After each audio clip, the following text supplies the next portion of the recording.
So in this video, I would like to give you an overview of how to use Google Merchant Center to analyze your performance in regard to marketing and activities. So let's assume that you already have your feed set up that's feeding the products through from your WooCommerce website through to Google Merchant Center. And I've explained that in another video how to make that happen.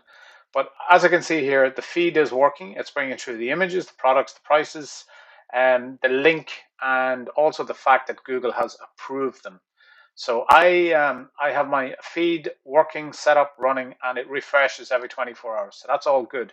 I've added in shipping and returns details, and I've also added in some business details as well. So that's all in a good, healthy status.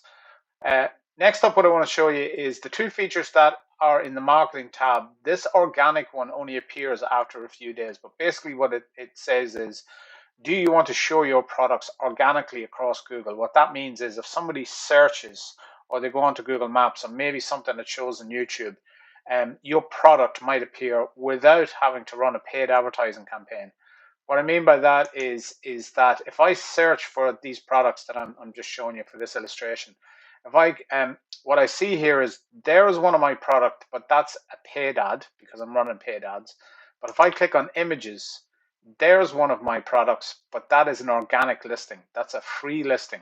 So if I click into that, it shows me that t-shirt on the right hand side along with other t-shirts, and then I can visit the website and make a purchase. That's an organic free listing, and that's step one of when you've got Google Merchant Center up and running.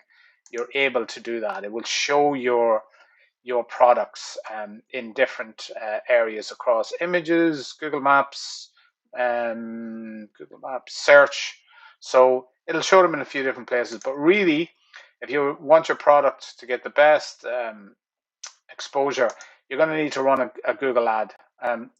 Now, the big advantage here is I'm in the process of setting up a couple of ads here to get them running. Is the important thing to do here is when you set up a new campaign, is to make sure that you select shopping ads when you are presented with the different ads that you can show. Shopping ads look like, let's go back one, let's go back another one. Shopping ads look like this. They have the picture, they have the product, they have the delivery details, they have the price, and they also have sizing information.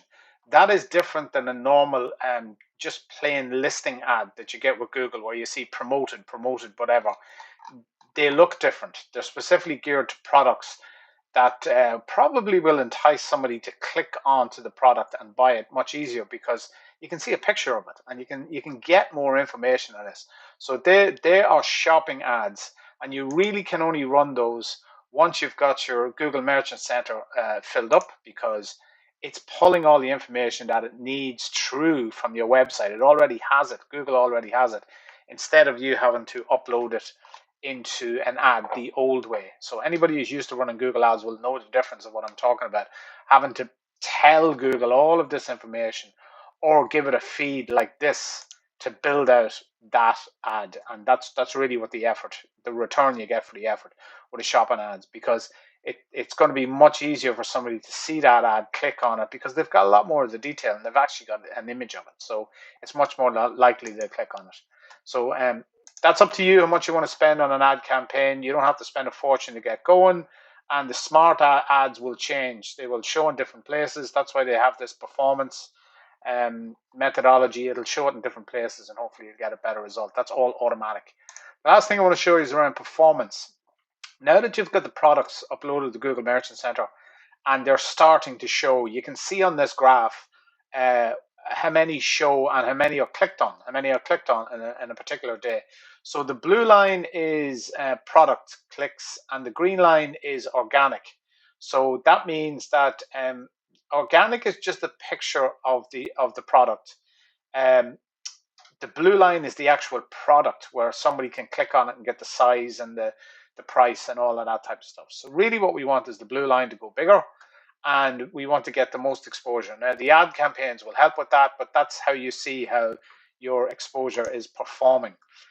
Something else I want to show you is when you click on products, it'll start to give you a breakdown of what your most popular product is. I'd have to click in to see, okay, that's a Cobalt t-shirt. But over time, this will start going up. and the blue line is your free listings, your organic listings, and the orange line is your paid. Again, mine will start to increase as my ads start to run.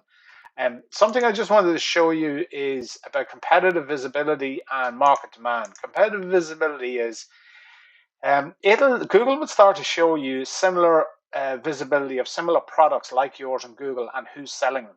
So you can see who your competitors are and you can get a sense of it. And you can also see different websites who are selling similar products to you. If you try it on your own one, it'll make more sense to you. The second thing is that on this market demand, it'll show me similar products that are for sale and that are selling in the same space, in the same category. So I'm selling in shirts and tops, and here are similar shirts and tops that are for sale. So obviously Ireland rugby shirts are quite popular at the minute, but I can also see the pricing range. So I can get my sense. If I was selling Ireland rugby shirts, I'd know what type of price range that these are being sold at. This is the number one popularity ranking, but there are other ones that come and go. So it would make sense for you to be checking in on this maybe once a week to try and find out what's selling, what's on the rise, what's going up, what's going down, is it seasonal, and what's it related to. So that is in the performance tab and it's on market demand. Other tabs that it'll show you here, it'll start to populate this information as the ads start performing around pricing. And this is non-product, these is images that are showing. So people are clicking on an image and how that's performing. So the scorecard on this interface around performance kind of grows and changes as you start to be successful on Google Merchant Center. But you have to take a journey through the setup, and I have 2 other videos that I have on the channel to explain how you get to this point. But once you get to your marketing setup and you get to your ad campaigns, then your ads start performing, or your reach of your product starts to perform. And so it is a bit of a journey, but the effort is in putting in the fact that you've got good products that are being pulled through from your website and then are showing as product ads like this. The theory is that you should benefit from that.